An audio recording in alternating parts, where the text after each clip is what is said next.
Let's get it. Subscribe to the channel. Yeah. Y'all settle down. Let me do this. Hello, ladies and gentlemen. Look at the name of God Got the Good Game and welcome back to the channel. The second channel. Alright, y'all, look at the thumbnail. Y'all see the title. And today, yes, we got How to Beat Anime. And this is How to Beat the Virtual Death Game in Sword Art Online SAO. You already know. Bro, it been so long since I saw that. Oh, man, I forgot it. And then that opening. Let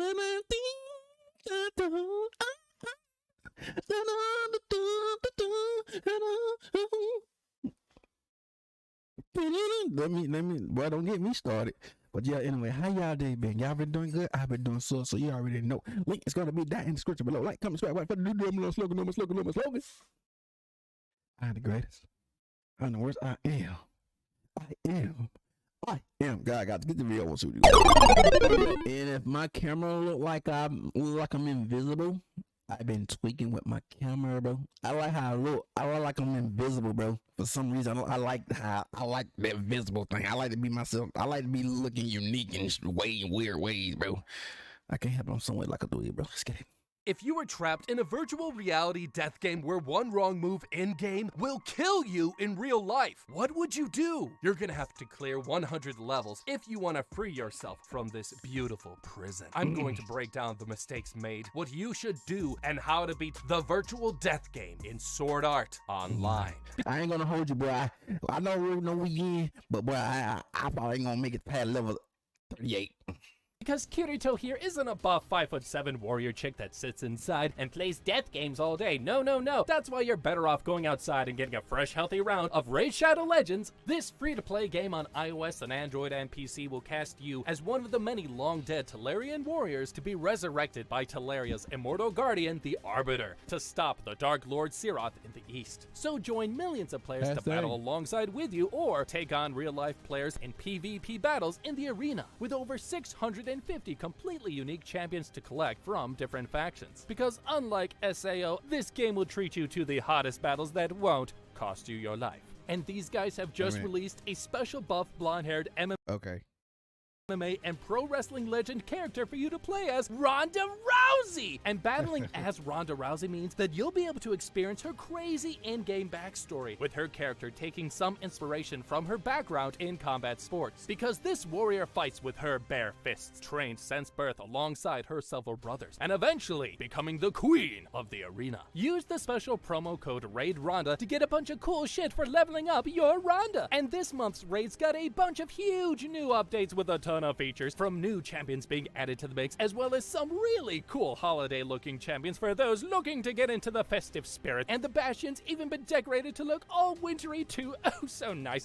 And Raids even added a brand new dungeon and the introduction to the artifact Ascension. So ascend to greatness for you Amazon Prime members out there, because you especially will be able to get exclusive rewards in Raid right now. And new players can use my link or scan the QR code right here to get a free starter pack worth almost $30 and a free Your Feminine Wild sponsoring this video. Now back to the show! Kirito is your average kid and beta tester for a virtual reality game. On the day Per episode, bro. Let me shut up though. Let's get it. of the game's official launch, his sister leaves the house and he enters the game along with everyone else into the virtual world of Sword Art Online. I ain't gonna hold you, bro. I always wanted something like this, but bro, like, you gotta be keeping reality, bro. We ain't this. If something like this ever happen, bro, this is gonna be like Elden Ring, bro.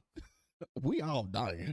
Everyone is excited as hell as they slowly explore the area. However, this guy notices Kirito walking around like he's been here before. He catches up to him and introduces himself as Klein, and finds out that Kirito was a beta tester for the game. Klein begs Kirito to teach him his ways, and Kirito spends the next few hours teaching him how to play the game. Klein then tells him that he has to leave the game for a bit to eat dinner, and that he'll hop back online right after. But that's when he realizes that his dream game is about to turn into his worst nightmare. Klein, weirded out, tells Kirito that there's no option to exit the game, and that's when Kirito realizes that he can't escape the game either. With no way to log out, they're trapped inside this virtual reality world. Klein, Hey, I ain't mad, you know what I'm saying? Like, hey, yo, you know what I'm saying? I mean, but at the same time, you know, if I was in there, I want some goblin chicks in there. Some goblin chick and some slimy chicks. Just, you know. Give me those and we'll be fine. Klein begins to freak out, but Kirito tells him to chill out and that this must just be a glitch within the game. But he doesn't realize that the truth could not be more horrifying. Suddenly, they hear bells ringing in the distance, and everyone is teleported back to the center of town. And the game master shows up to tell all of them something shocking. He tells all the players that their virtual reality helmets are working just fine, and that their minds are now locked inside of this world, that it's a feature of this game. And if they die even once in-game, they'll be dead in real life. And if anyone tries to take off their helmets in the outside world, this will cause the safety feature of their helmets to instantly turn off and fry the brain of the player inside, killing them for good. And that unfortunately, over 200 players' families have tried to remove the player from the game, and all the players died. With no way out, the game master tells the players that the only way to survive and log out will be to clear all 100 floors of the game, and to do this, they'll need to defeat the main terrifying bosses on every floor first. Everyone's avatars then begin to change into the players' real identities, and everyone here realizes that this isn't a joke. If they don't win the game, they'll be stuck inside this virtual reality death game forever, and soon thousands of them will die trying to escape this hellhole. No! Shoot! This is horrifying, because these guys have just entered a virtual reality game set within a world known as Aincrad, and given that this game's official launch day, If it was something like Final Fantasy, then bro, I wouldn't have no problem. I'll ace this whole thing.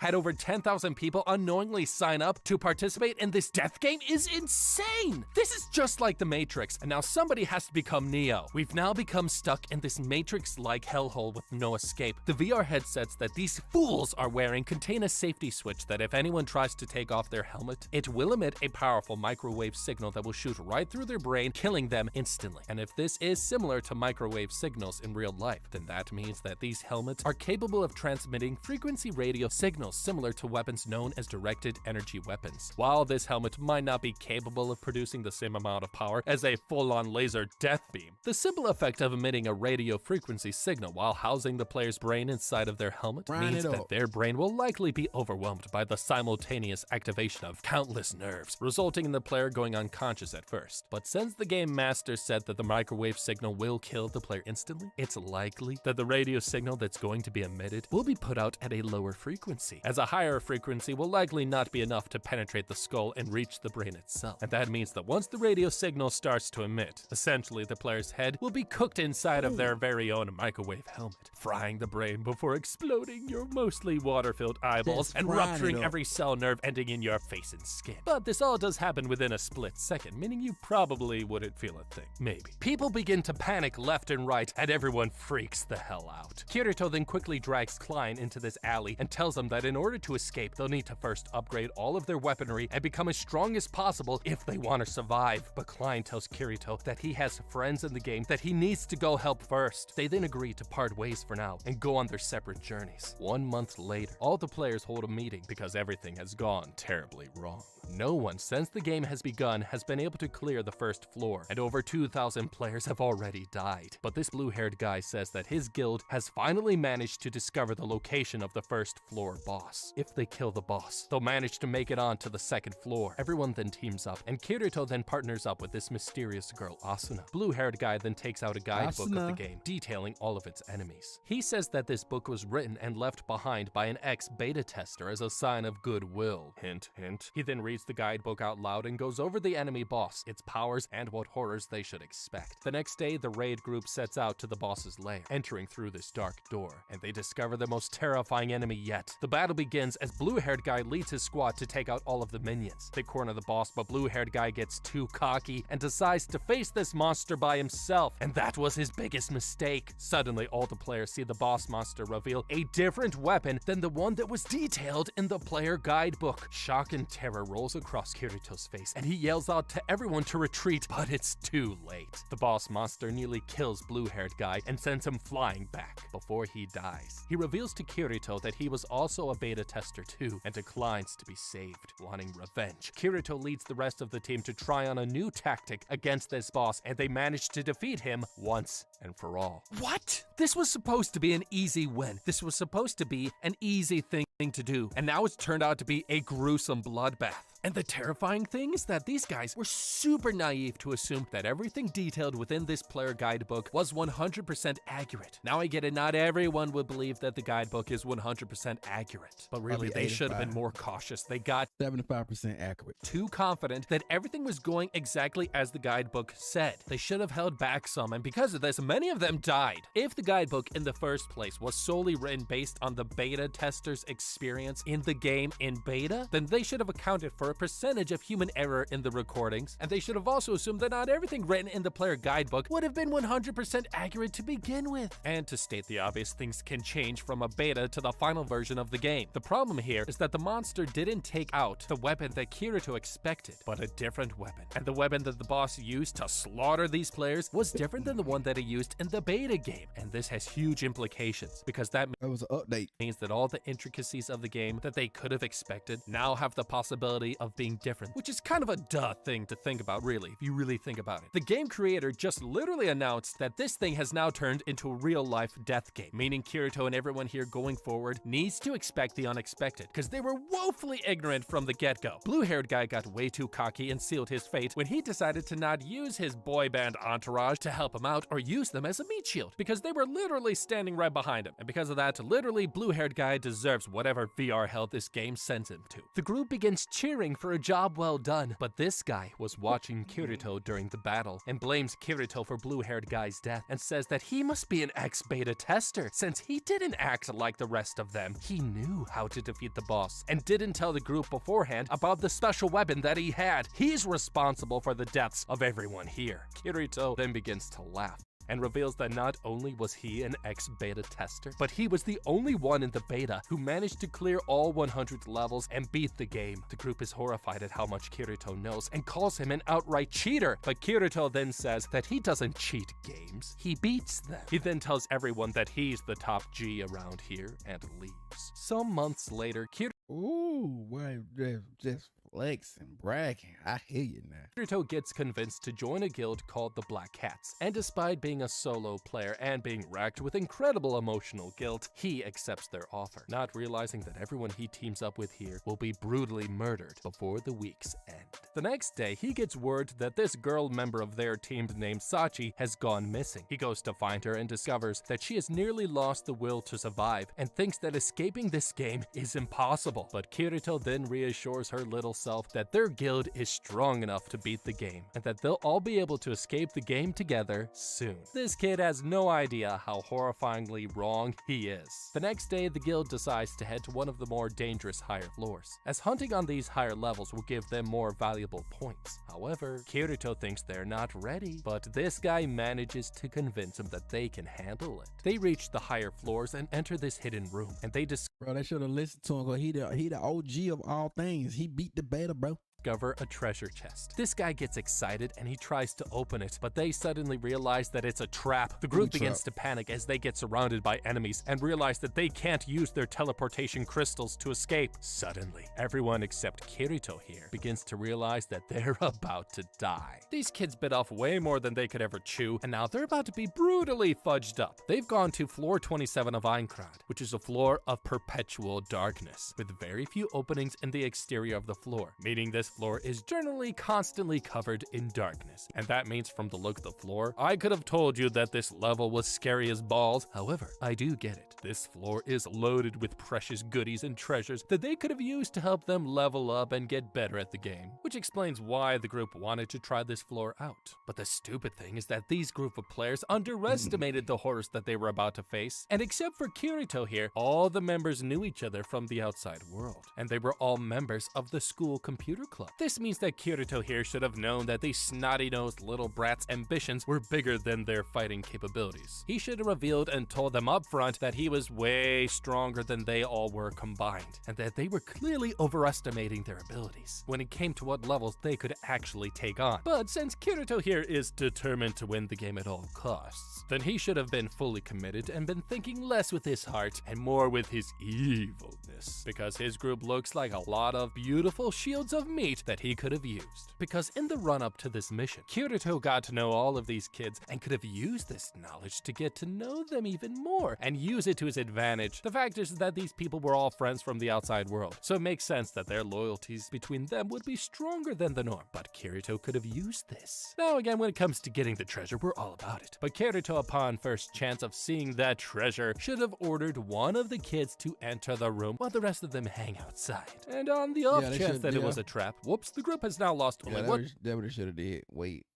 Member, and they all could be super sad for one anime second to then move on with their day. And then the rest of the group could have avoided playing that level entirely, or in the worst case, before this door closed, due to the players' loyalty to each other. The other players would have likely tried to rush inside of the room to aid the trapped victim, which would have made a perfect time for Kirito to simply walk away and let them deal with the situation themselves. Because anyone with a guild name like the Moonlit Black Cats deserve to have the shit beat out of them and get killed in the process. That's what I think. The gang tries to fight off the enemies, but they aren't strong enough, and Kirito is then forced to watch his entire guild die right in front of him one by one, and he barely manages to escape himself. Months later, a very depressed Kirito then learns of a rare item that brings dead players back to life, thinking he can finally revive Sachi, but not the others. He sets out to find it like the simp that he is. He goes through this portal and he runs into Klein's group and discovers that they've been following him, scared for his friend. Klein tells Kirito to join his guild because it's too dangerous to be a solo player these days. But that's when they get surrounded by a military guild. Klein offers to hold off these guys as Kirito heads through this portal to find and defeat the boss solo. He quickly wins and returns to Klein's group, which is still standing, and he hands him the revival item. He tells Klein that this relic can only revive players within 10 seconds from their death, meaning it's useless to him, and it's too late for Kirito to revive any of his old guild members. Later that night, Kirito receives an old voice note of Sachi, recorded before her death, telling him how grateful she was to have met him and to not blame himself for anything that might happen to her, and Kirito mourns her death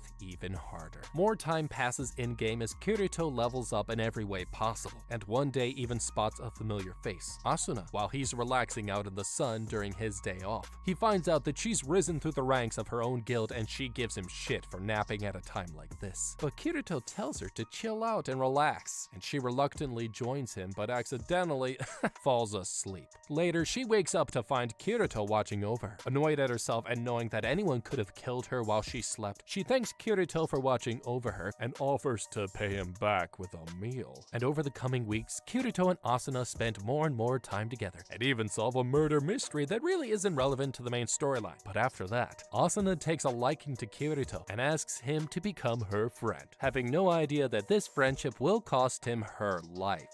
The next morning, They got a good friendship, bro. Kirito walks into Pink Hair Girl's blacksmith shop and asks if she has a sword for sale that is as good or better than his current weapon named the Elucidator. She proudly shows off her latest weapon, and Kirito tries it out but breaks it. Pink Hair Girl gets mad at Kirito and tells him that if he can bring her the materials for it, she'll be able to make him the strongest sword he's ever seen. And she demands to tag along with Kirito before he sets off, and he reluctantly agrees. Guiding him to floor 55, Kirito warns her of the horrifying monster they'll soon encounter, and that they'll need to beat this terrifying beast in order to collect the materials to make his sword. Finally reaching the dragon's lair, Kirito quickly tells Pink Hair Girl to hide and to not come out no matter what, because he thinks she's not ready for the monster that is about to show up. Suddenly they hear a rumbling roar and come face to face with a horrifying dragon. Kirito goes toe-to-toe with the beast, but after a few moments, Pink Hair Girl thinks the battle is over and comes out of hiding, shocking Kirito Like an idiot. as the dragon then sends an earth-shattering wind strike down on her, and both of them get set down into this pit. Now stuck in this deep hole and unable to use their teleportation crystal to escape, they're trapped, and they think of their next move.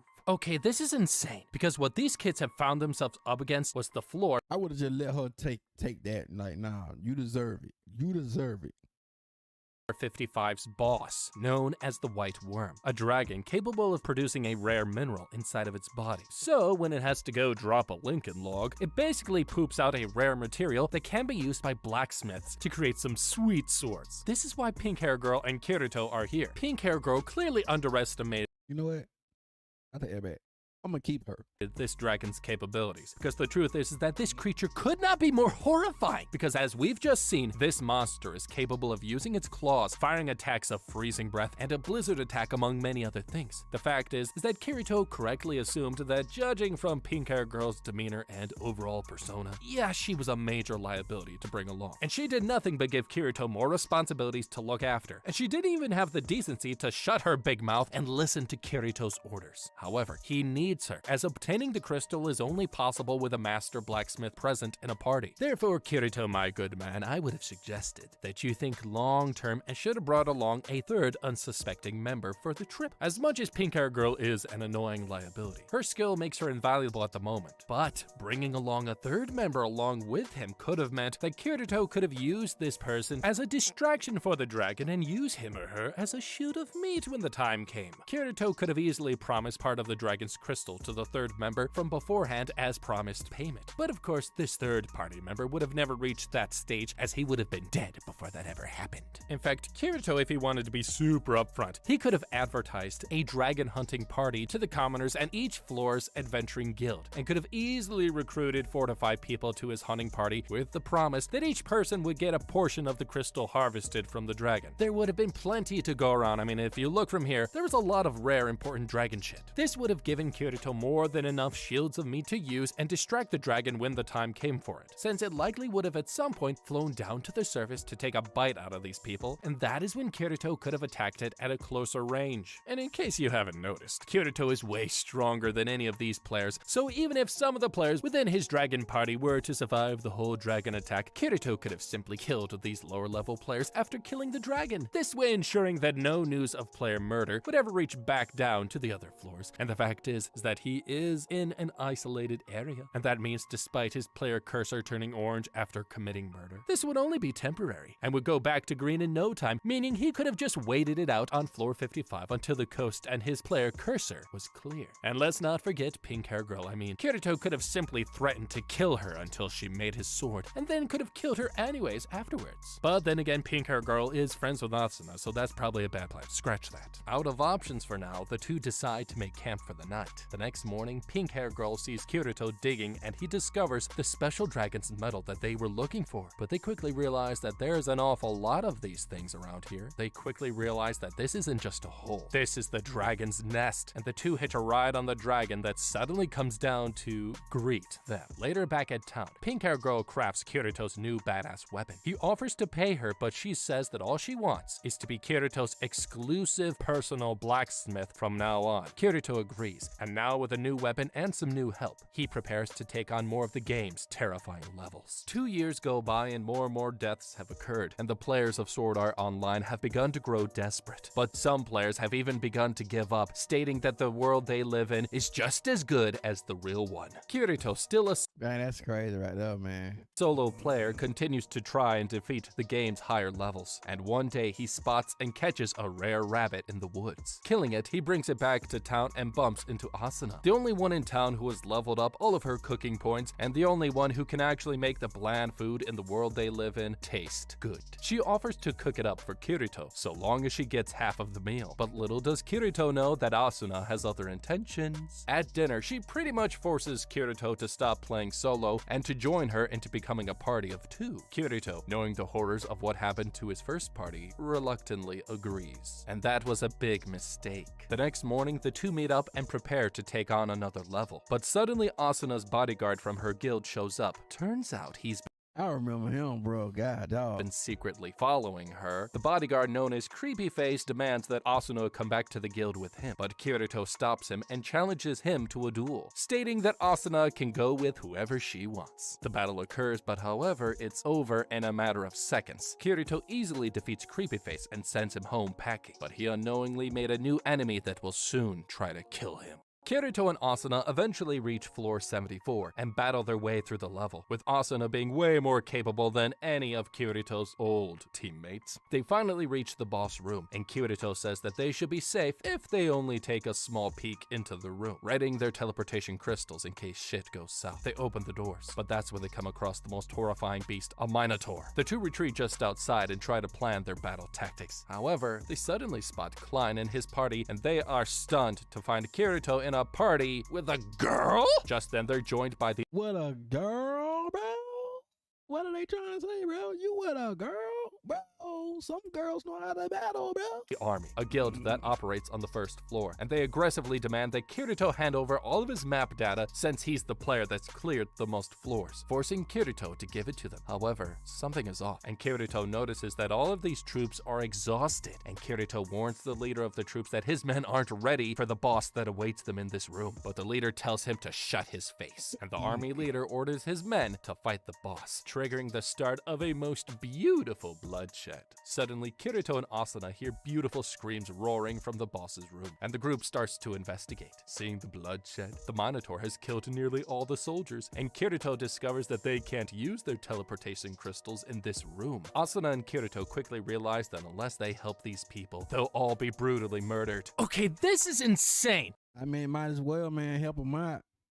If they get rid of them, then hey, yo, he coming after us too, man, bro. He's like, yo, I'm taking them out, bro. Because what this group are up against is the boss of the 74th floor, known as the Gleam Eyes. But this demon is much more capable than this group thinks, which makes this boss really scary. This demon is capable of firing purple energy spheres from its mouth, and uses both its swords and fists to fight. But the terrifying factor about this beast is its combat skills. Kirito here was forced to help the military, even though he warned them before shit went south. However, because he essentially was forced to help them out means that he failed to plan his tactics. He had to improvise due to the military's sudden involvement. It's noted that the Minotaur is situated within the boss's room, and the fact that these two were able to exit the boss room shortly after discovering him makes it plausible to assume that any one of these people could have escaped the boss room to the other side of this barrier for a quick breather and to be protected from any attacks, since it's likely that this creature can cross the boundaries into the safe zone. This means that instead of going in balls to the walls, Kirito and Asuna could have waited on their balls before going into the ring. They should have worked on bringing the soldiers back outside of the room into the safe zone first, before going back in to fight the Minotaur. Kirito essentially could have used this time on the safe side of the boundary to plan his next move of attack without having the useless soldiers being an unnecessary distraction, and could have turned them from being useless into useful. Or better yet, he could have gone after this boss the old-fashioned how to beat way and could have used all these soldiers, including Asuna, who we know is practically in love with him, as beautiful shields of meat to distract the monster with while we work on taking him out. And I know that some of y'all will get upset at the thought of Kirito using Asuna as a shield of meat, but let's be honest. Kirito here is your average kid gamer, and Asuna here is a girl, which means he never had a real shot with her anyways. The group fights the boss, but they realize it's much tougher than anything they've ever faced, and Kirito realizes that he has to use a unique skill that only he has, and he summons his special skill, dual-wielding swords, and he unleashes a barrage of attacks. This is the reason that Kirito has never used a shield before, and he brutally destroys this boss once and for all. Later, news of Asuna and Kirito's victory spreads throughout the game, and the two are finally summoned by the leader of Asuna's guild on floor 55, Commander Studface, the leader of the Knights of the Blood Oath. He gets mad at Kirito for allowing Asuna to become distracted, and he thinks he's trying to slowly steal her away, as she's one of their best members. Kirito defies the commander and tells him to eat shit, but Commander Studface says that the only way to really steal Asuna and take her away from the Knights of the Blood Oath will be to duel with him one-on-one. Kirito then agrees, and the duel is marked down, but that was his biggest mistake. The day of the battle rolls around,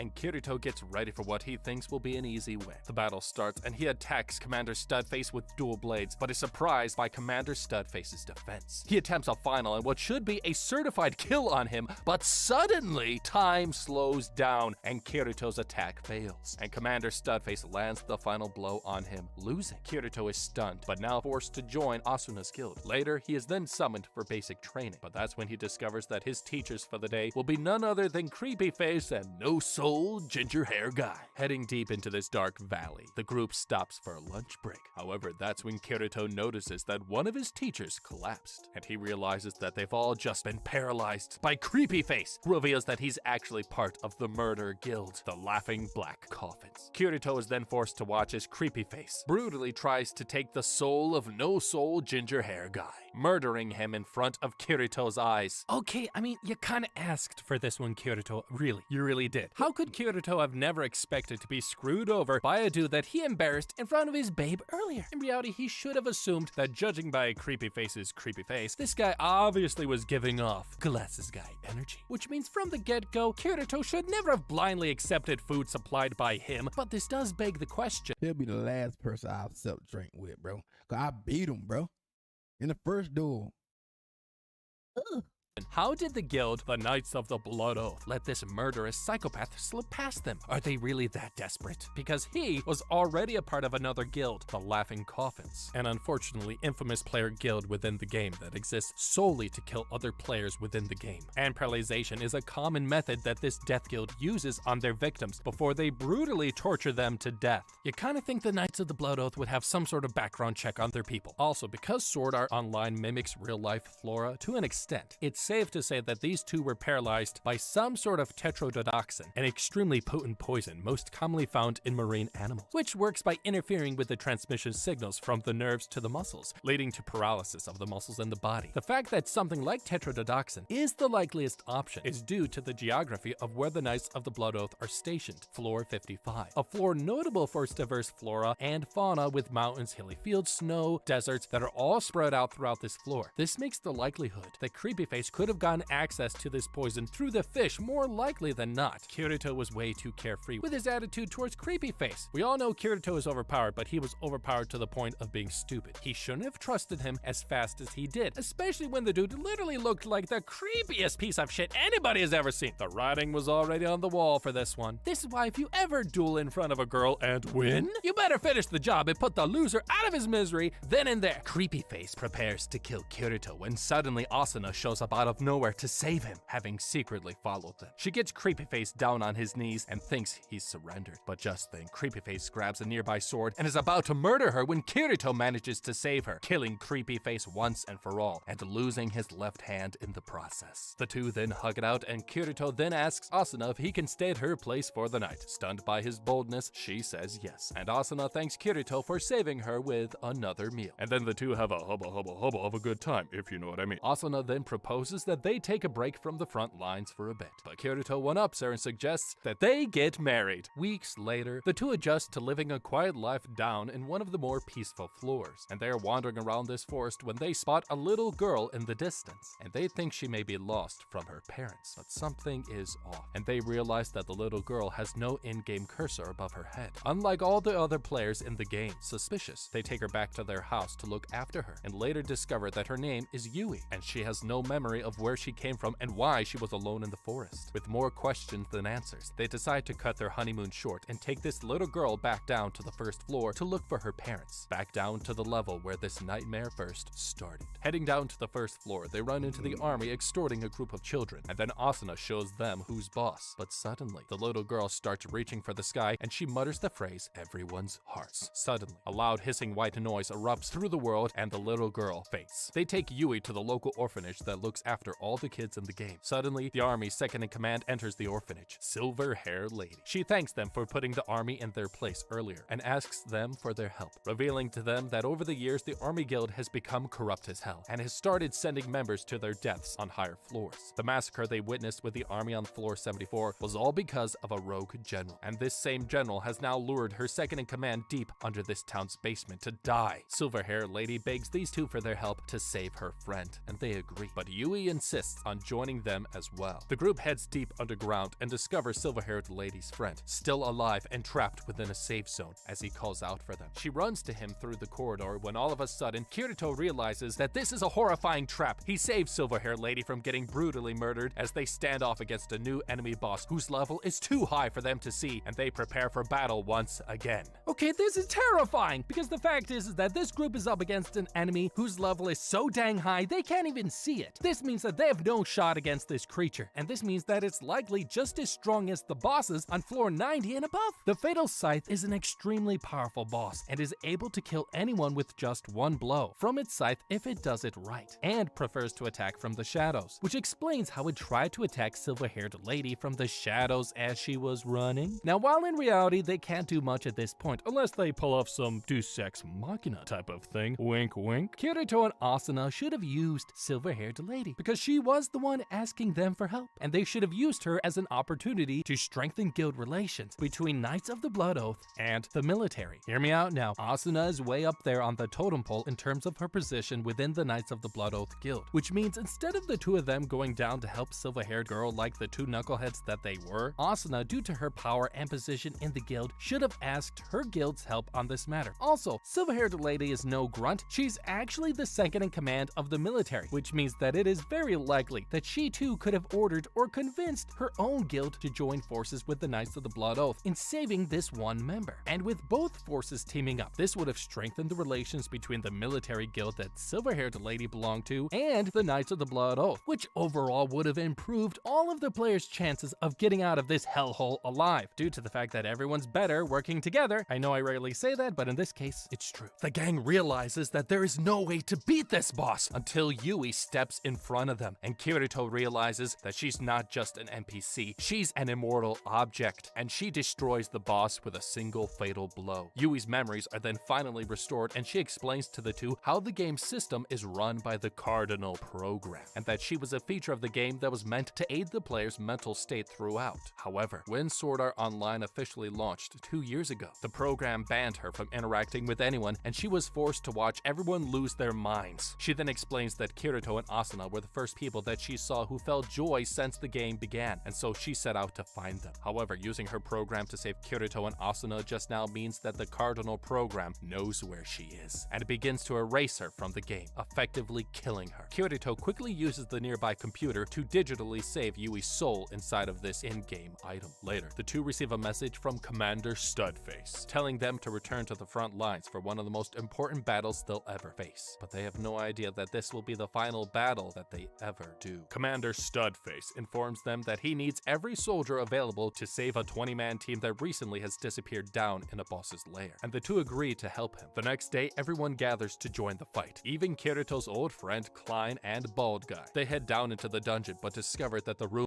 Bald black guy is empty, but Kirito knows that this isn't all there is, and he readies his sword. Suddenly, the horrifying boss drops from the ceiling. It's a Skull Reaper. It annihilates dozens of players instantly, one shot killing everyone nearby. It's a horrifying bloodbath. But Kirito and Asuna figure out a way to fight the monster together, and they turn the tide and help lead the troops to victory. The group beats the Skull Reaper, but dozens of men have died. And suddenly, Kirito notices Commander Studface's health hasn't gone down one bit, and he thinks it's mighty sus. He attacks him and then discovers that he's an immortal object. And everyone here finds out that Commander Studface is actually the creator of Sword Art Online, and he is the final boss of this game. Suddenly, he paralyzes everyone around him and challenges Kirito to a final duel. If he wins, he'll beat the game, and everyone here will go free. Okay, this is insane, because up until now, we already knew Commander Studface was overpowered as hell. But the fact is that this guy is simply the avatar of the game's creator, and that means that Kirito and this gang is royally screwed. This guy no doubt has all the top tier perks of this game, and even though he just offered to fight Kirito with all of his extra skills turned off, his knowledge and expertise of the game in and of itself makes this match uneven as hell. And also, there's no way that this guy's gonna play fair. The mind we're fighting is the creator of this game that we're in. For someone to create such a world takes determination, skill, and a fortitude to want to achieve his object at all costs. Because to achieve building this world means that he knowingly created this game with the knowledge that thousands of people would die, and means that to achieve this goal, it's likely that he would have only been able to get there by not feeling any remorse or guilt about his actions in sentencing thousands of people to their death. He could have had some sort of empathy disorder. Well, this doesn't mean that this dude is a bona fide psychopath just yet. This does mean that this guy is one psych evil away from being declared a complete sociopath. It means that coupled with his knowledge of the game means that Kirito can't afford to think that this fight is a fair one.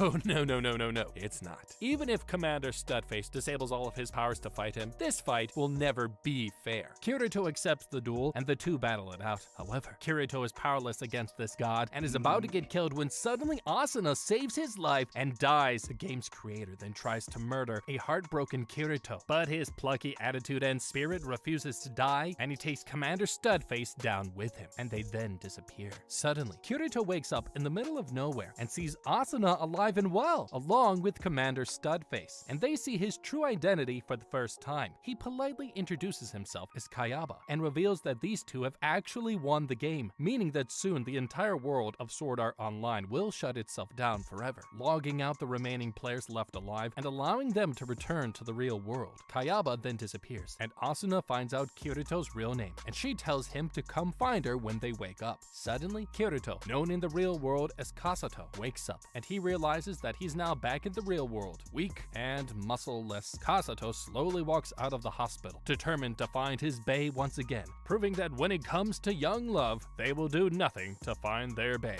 Hey guys, thank you so much for watching the video. Leave a comment down below. There you have it, ladies and gentlemen. That's Sword Art Online, bro. I enjoy watching that, but you already know. Ladies and gentlemen,